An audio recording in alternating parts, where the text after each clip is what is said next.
नमस्कार विद्यार्थियों, मैं हिंदी की अध्यापिका आज आपको कबीरदास के बारे में बताना चाहती हूँ। कबीरदास के पदों के बारे में बताना चाहती हूँ। कल मैंने आपको सूरदास के दोनों पदों के बारे में बताया था, तो आज मैं आपको कबीरदास के बारे में बताना चाहती हूँ। कबीरदास है जो कि जिसने कि हिंदू, यानी इसमें दो स्टैंजा, हमारे दो पैराग्राफ हैं और दोनों पदों में पहले पद में तो कबीरदास ने क्या किया है, हिंदू और मुसलमान दोनों के धर्माचरण पर प्रहार करते हुए आडंबर और कुरीतियों की आलोचना की है। यानी हिंदू और मुसलमानों दोनों पर प्रहार किया है। हिंदू कहते हैं कि हम बड़े हैं, मुसलमान कहते हैं हम बड़े हैं, जबकि धर्म का रहस्य दोनों में से कोई नहीं जानता। अब इसमें ये पहले पद के बारे में मैं आपको बताने जा रही हूँ। अरे अरे इन दोहुन राह न पाई, हिंदू अपनी करे बड़ाई, गागर छुअन न देई, वेश्या के पायन तरे सोवे, यह देखो हिंदुआई।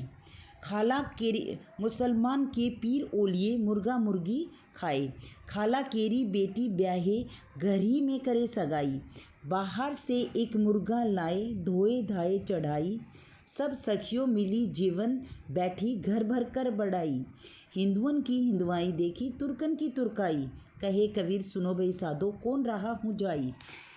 अर्थात इसके माध्यम से कवि ने क्या कहा है, अरे इन दोनों राह न पाई, दोनों मतलब हिंदू और मुसलमान दोनों को ही सही रास्ते के ज्ञाता नहीं है। हिंदू अपनी करे बड़ाई, हिंदू तो अपनी बड़ाई करते रहते हैं, गागर छुअन न दे, गागर होता मटकी, छूने नहीं देते हैं, किसी को भी अपनी मटकी तक को हाथ नहीं लगाने देते हैं। वेश्या के पायन तरे सोवे, लेकिन वेश्या के पैरों के नीचे वो सो जाते हैं। अर्थात वेश्या मतलब निचले दर्जे की अभिनेत्री के पैरों में गिरकर सो जाते हैं। ये देखो इनकी हिंदुआई, ये इनका हिंदुस्तानी पना देख लो। मुसलमान के पीर ओलिए, मुर्गा मुर्गी खाए।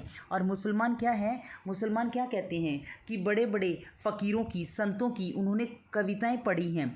मुसलमान पीर ओलिया अपने आप को बहुत बड़े संत मानते हैं, ज्ञानी मानते हैं, मुर्गा मुर्गी खाए और अपने घर में लाकर मुर्गा और मुर्गी को काट कर खा लेते हैं।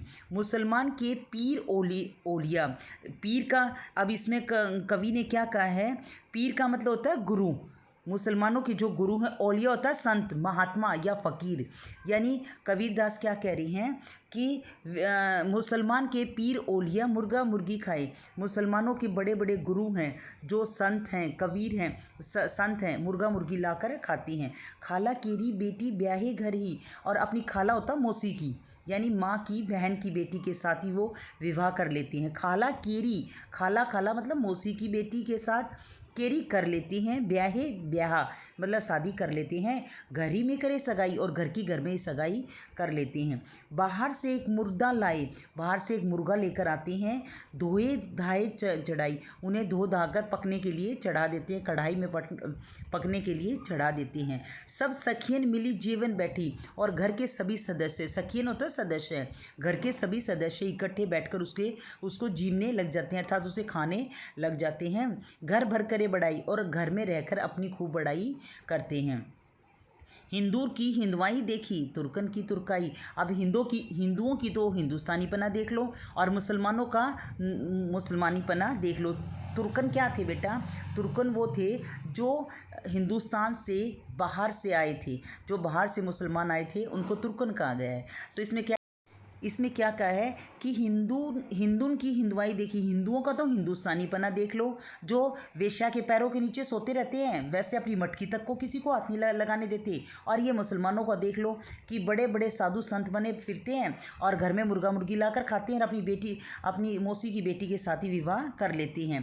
कहते हैं ये तो हिंदुओं का हिंदुस्तानी पना देख लो, और वो मुसलमानों का मुसलमानी पना देख लो। कहे कबीर सुनो भाई साधो, इसमें कबीरदास जी क्या कह रहे हैं, हे साधो सजनों, हे सजनों सुनो, कौन रहा जो हूँ जाई, इनमें से कौन सा सही रास्ते पर चल रहा है। अर्थात इनमें से कोई सही रास्ते पर नहीं चल रहा है। अर्थात कबीरदास ने क्या कहा है कि हिंदू भी अपने पद से भटके हुए हैं और मुसलमान भी अपने पद से भटके हुए हैं, लेकिन दोनों आपस में अपनी अपनी बड़ाई करते फिरते हैं। ये दोनों ही सही रास्ते पर नहीं जा रहे हैं। तो कबीर यही पूछना चाहते हैं कि हे सज्जनों, बताओ कि इसमें से सही रास्ते पर कौन चल रहा है, हिंदू चल रहा है या मुसलमान चल रहा है। भारी आडंबरों का विरोध किया हुआ है इसमें कबीरदास ने।